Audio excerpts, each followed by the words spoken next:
दोस्तों, मैं doctor N D Kirsan, अध्यक्ष गोंदिया जिला कांग्रेस कमेटी। दोस्तों, आज हम बात करेंगे किसान आंदोलन के 100 दिन। आपको ज्ञात है, दिल्ली के गाजीपुर, टिकरी और सिंगू बॉर्डर पर किसान पिछले 100 दिनों से आंदोलन चला रहे। केंद्र की भारतीय जनता पार्टी की मोदी सरकार ने सितंबर 2020 में संसद के मानसून सत्र में कृषि सुधार का बड़ा कदम बताकर 3 नए कृषि कानून पारित किए। इन तीनों कानूनों को रद्द करने के लिए और न्यूनतम समर्थन मूल्य के ऊपर कानून बनाने की मांग को लेकर किसान आंदोलन कर रहे हैं। इसके पहले भी पंजाब के और हरियाणा के किसानों ने अपने राज्यों में आंदोलन किया, रेल रोको भी किया, लेकिन सरकार ने कोई ध्यान नहीं दिया।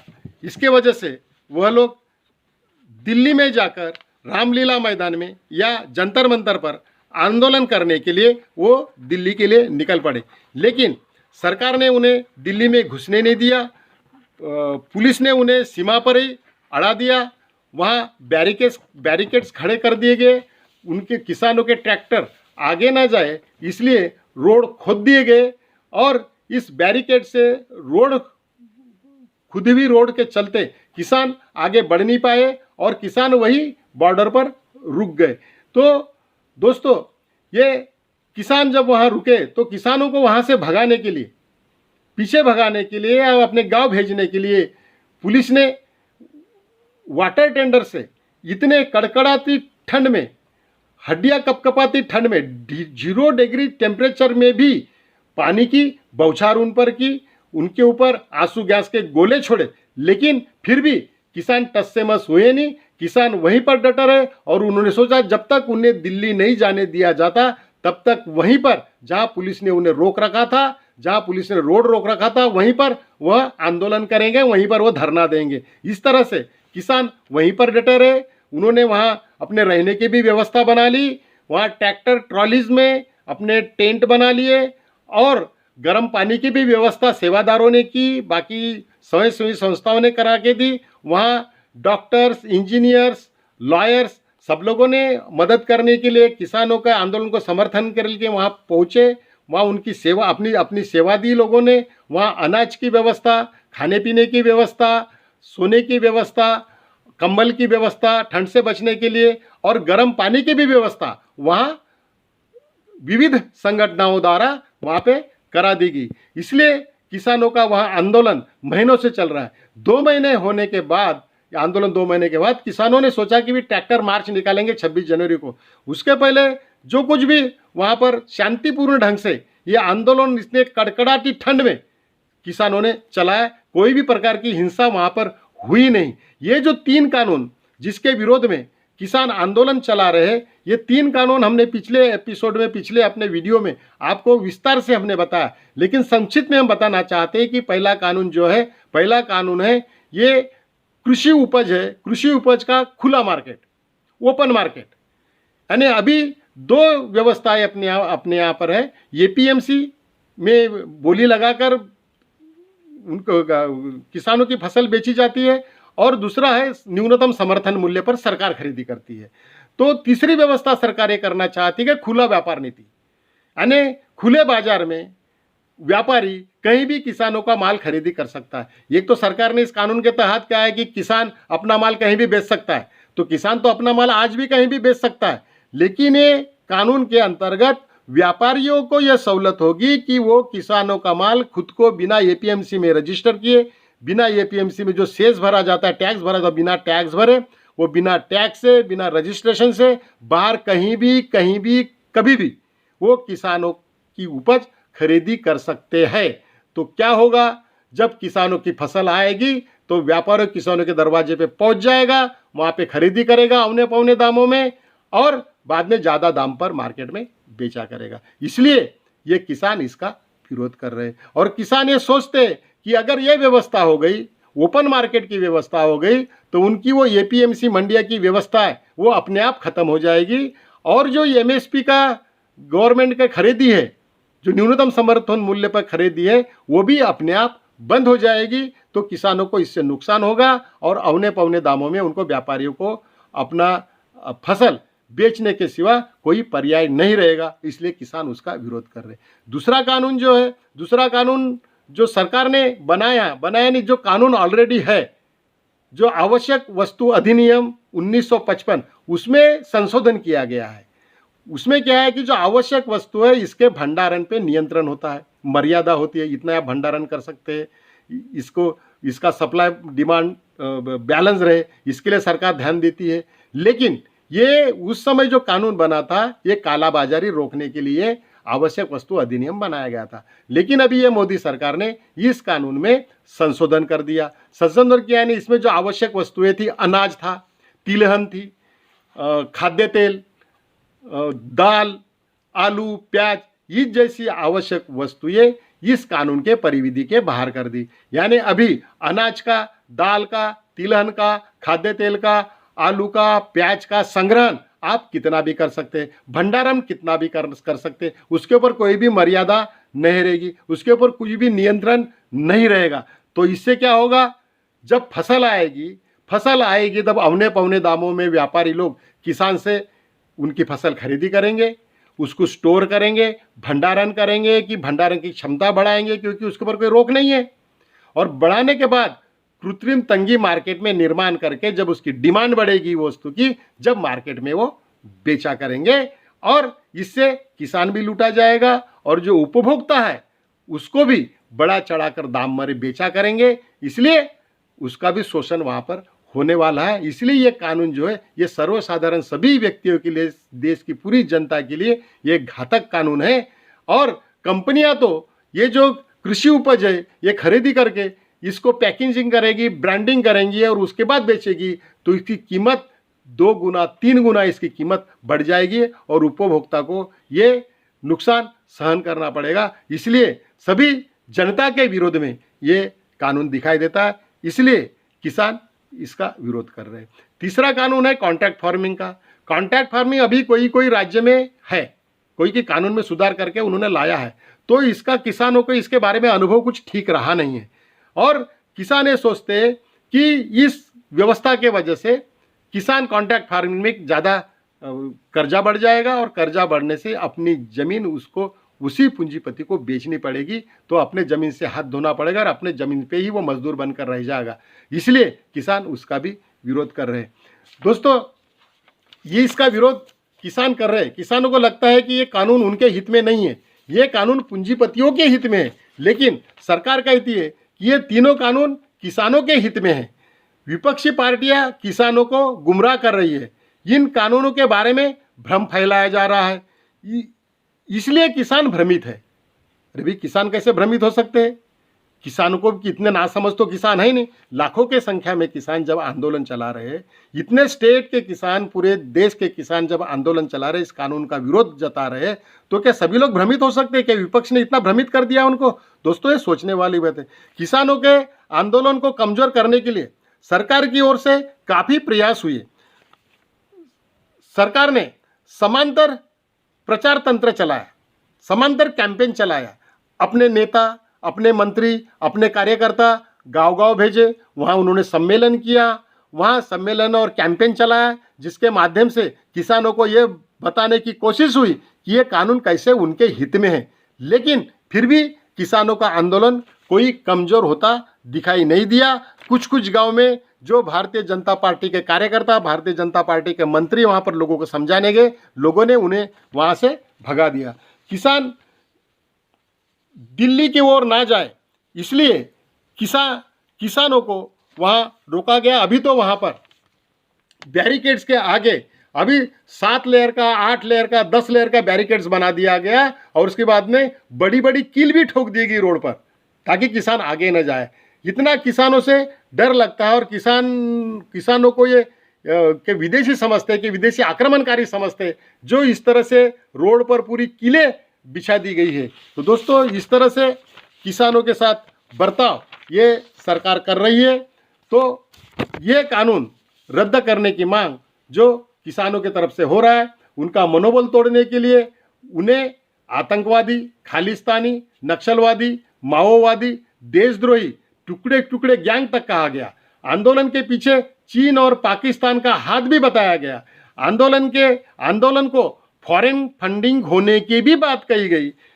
ये किसान लोग पिज्जा खाते, जीन्स पहनते हैं, बिरयानी खाते हैं, कपड़ों से किसान नहीं लगते, वो वहाँ पिकनिक मनाने आए हैं। इस तरह की भाजपा नेताओं की बयानबाजी अगर आप देखेंगे तो ये किसान आंदोलन को बदनाम करने की कोशिश हो रही है। अगर आप ये बयानबाजी देखोगे ये भारतीय जनता पार्टी के नेताओं की और मंत्रियों की, तो केंद्रीय कृषि मंत्री नरेंद्र तोमर किसानों को राजनीतिक कठपुतली बताते हैं, किसानों के बीच लेफ्टिस्ट घुसने की बात करते हैं। तो क्या लेफ्टिस्ट होना क्या बुरी बात है, क्या गलत बात है? लेफ्टिस्ट तो सभी आर्थिक रूप से सभी लोग समान हो ऐसा चाहते हैं, तो क्या लेफ्टिस्ट होना बुरी बात तो है नहीं। रेल मंत्री पीयूष गोयल इसे शाहीन बाग टाइप प्रोटेस्ट बताकर आंदोलन पर लेफ्टिस्ट और माओवादी हावी होने की बात करते हैं। इसी तरह हरियाणा के मुख्यमंत्री मनोहर लाल खट्टर आंदोलनकारी किसानों को खालिस्तानी बताते हैं। केंद्रीय मंत्री राव साहब दानवे महाराष्ट्र के, इन्होंने तो आंदोलन में चीन और पाकिस्तान का हाथ बताया और शाहीन बाग के आंदोलन से इसकी तुलना भी की। यही राव साहब दानवे ये महाराष्ट्र में भारतीय जनता पार्टी के प्रदेशाध्यक्ष थे, तब इन्होंने कहा था किसानों को साले किसान। तो इस तरह से बयानबाजी करने के लिए ये राव साहब दानवे किसानों के विरोध में बयानबाजी करने के लिए मशहूर है। भाजपा आईटी सेल के मुखिया अमित मालविया कहते हैं कि आंदोलन में खालिस्तानी है। ये तो अमित मालविया ये तो ट्रोल आर्मी चलाते हैं भाजपा के आईटी सेल की, तो ये तो इस तरह के बात इस तरह के बयानबाजी तो ये करते ही है। मध्य प्रदेश सरकार के कृषि मंत्री कमल पटेल इस आंदोलन को किसानों का नहीं बिचौलियों का आंदोलन कहते हैं। मध्य प्रदेश सरकार की मंत्री उषा ठाकुर कहती है कि भी पंजाब और हरियाणा के किसानों का आंदोलन है और वो उच्च कोटि के दलाल है। इस तरह से गुजरात के उप मुख्यमंत्री नितिन पटेल का कहना है कि आंदोलन देश विरोधी राष्ट्र विरोधी है, कुछ 50,000 लोग ही आंदोलन कर रहे हैं और इसकी तुलना कश्मीर से उन्होंने की। हरियाणा के कृषि मंत्री जयप्रकाश दलाल कह चुके हैं कि इस आंदोलन के पीछे चीन और पाकिस्तान का हाथ है। आगे और कहते हैं कि कुछ विदेशी ताकतों को पीएम मोदी का चेहरा पसंद नहीं, इसलिए विदेशी ताकतें किसानों को आगे कर बाधा डाल रही है। अगर जब प्रधानमंत्री मोदी जी का जब चेहरा पसंद नहीं ऐसा कहते हैं तो वो तो पूरा दुनिया घूमा है। वो तो करीब करीब बहुत सारे करोड़ों रुपया भारत सरकार का खर्चा करके इतना उन्होंने पर्यटन किया, इतने देश घूमा है। अगर उनका चेहरा पसंद नहीं है तो फिर वो विदेश वाले उनको आने अपने यहाँ कैसे आने दिए? ये दोस्तों सोचने वाली बात है। बिहार में नीतीश कुमार सरकार में राजस्व मंत्री राम सूरत राय कहते हैं कि आंदोलनकारी किसान नहीं दलाल है। उत्तराखंड में भाजपा सरकार के मुख्यमंत्री त्रिवेंद्र सिंह रावत कहते हैं कि किसानों को बरगलाया जा रहा है। आंदोलनकारियों को भड़काने वाले लेफ्टिस्ट और नक्सलवादी है। ये भी उसी तरह की भाषा का उपयोग करते हैं। केंद्रीय मंत्री रविशंकर प्रसाद कहते हैं टुकड़े टुकड़े गैंग आंदोलन को हाईजैक करने की कोशिश कर रहा है। केंद्रीय मंत्री वीके सिंह कहते हैं आंदोलनकारी किसानों जैसे नहीं दिखाई देते, तो क्या किसानों ने अच्छे नहीं दिखना चाहिए? तो क्या वीके सिंह जी चाहते हैं कि किसान फटेहाल हो, रुकी सुखी खाए? अगर उन्हें किसी ने अच्छा खिला दिया, उन्होंने किसी ने पिज़्ज़ा खिला दिया, उन्होंने किसी ने जीन्स पहनने को दे दिया, अच्छे कपड़े उन्होंने पहन लिए, तो क्या किसान नहीं लगेंगे? क्या वो भी साबित करेंगे किसान होने का? राजस्थान के दौसा की बीजेपी सांसद जौस्कर मीना ने कहा कि आंदोलन में आतंकवादी है, उनके पास AK-47 है और खालिस्तान का झंडा भी है। अगर उनके पास में AK-47 है, खालिस्तान का झंडा है, तो केंद्र सरकार को कहे वह पकड़े उन्हें। उनके पास में तो सभी है, ED है उनके पास में, CBI उनके पास में, अपने विरोधियों के पीछे तो सब लगाते हैं, तो ये आतंकवादियों के पीछे क्यों नहीं लगाते? ये सोचने वाली बात है। राजस्थान के बीजेपी विधायक मदन दिलावर ने विवादित बयान किया कि किसान आंदोलन में हिस्सा नहीं ले रहे, बल्कि वहाँ आराम से चिकन बिरयानी खा रहे और